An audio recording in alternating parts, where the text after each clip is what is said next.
Hello, and welcome to Book 5, Chapter 4 of You Should Be Reading.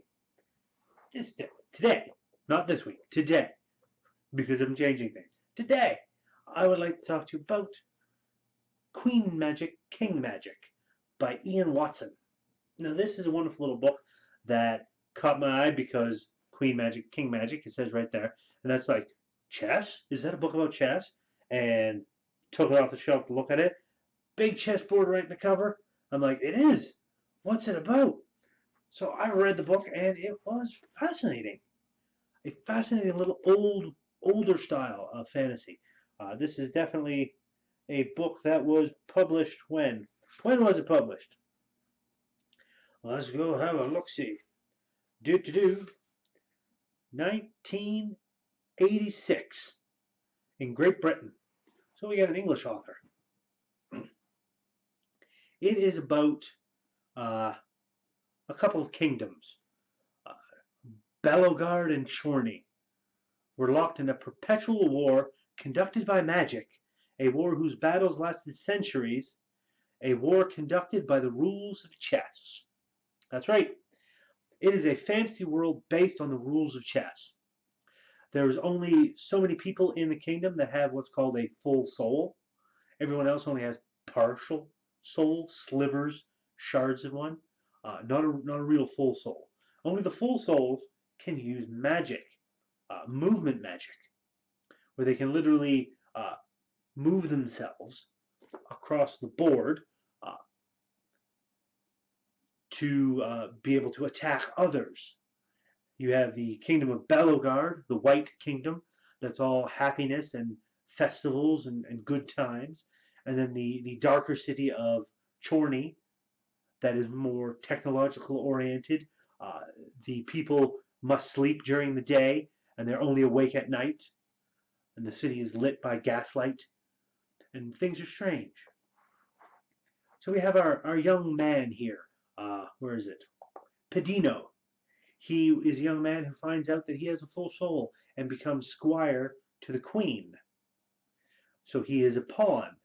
And his movement magic is pawn magic, where he can only move short distances across the board, so to speak, in short hops. You've got the knights that move and move erratically, the bishops that move diagonally, the king that can only move short as well, but in any direction, the queen that can move super big in any direction, the rooks or the, what were they called? They had another name for rooks in here. Can't quite remember. But it's a fascinating little world that it's been envisioned here. And Pedino, he ends up falling in love with a whore, basically, down in the seedier part of town because he's down there looking for spies for the queen. It's one of his duties. And he ends up falling for this girl, this woman, and ends up finding out she's a spy as well from Chorney. She's a squire too. And there's an attack, and then he has to get sent to Chorney, and things progress from there. Now, I'm not going to spoil things completely. However, about halfway through the book, I'm pretty sure. Where is it here? I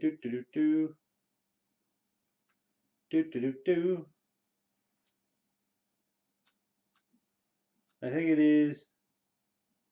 Yes. A little over halfway through the book. So about 2/3 of the way through the book, things kind of come to a bit of a head, and the world kind of disintegrates, or it seems to be.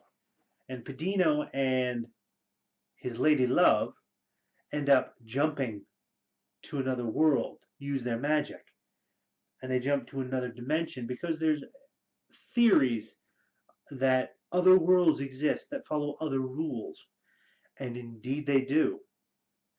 Because not only is there a world governed by chess, there's a world governed by snakes and ladders. There's one governed by Monopoly, of all things.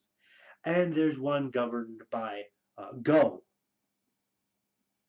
And they travel through all these worlds before coming back home to Belgard and Chorney.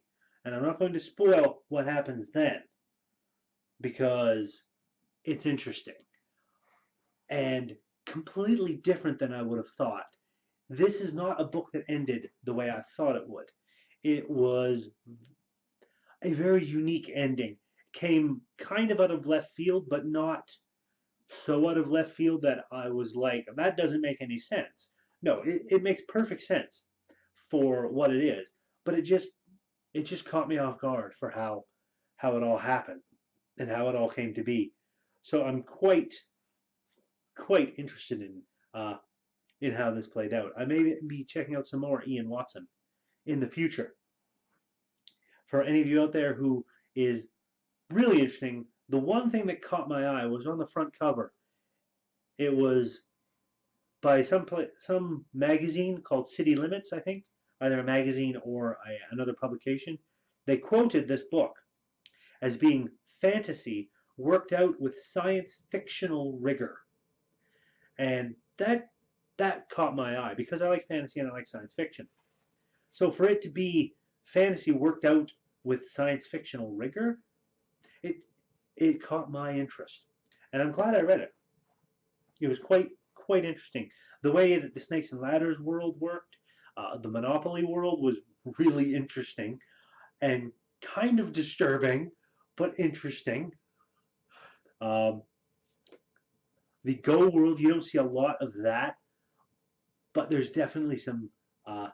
The two generals who are conducting the big battle in Go are what was it, General Kuro and General Shiro, which are basically black and white for these stones. So it's very interesting. I'm quite happy with this particular book that I picked up, just on a whim, basically.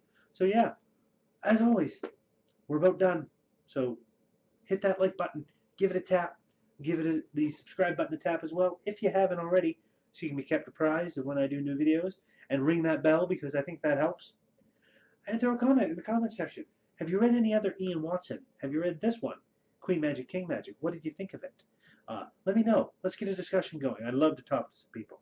And until next time, you should be reading Queenmagic, Kingmagic by Ian Watson. And I'll see you next time.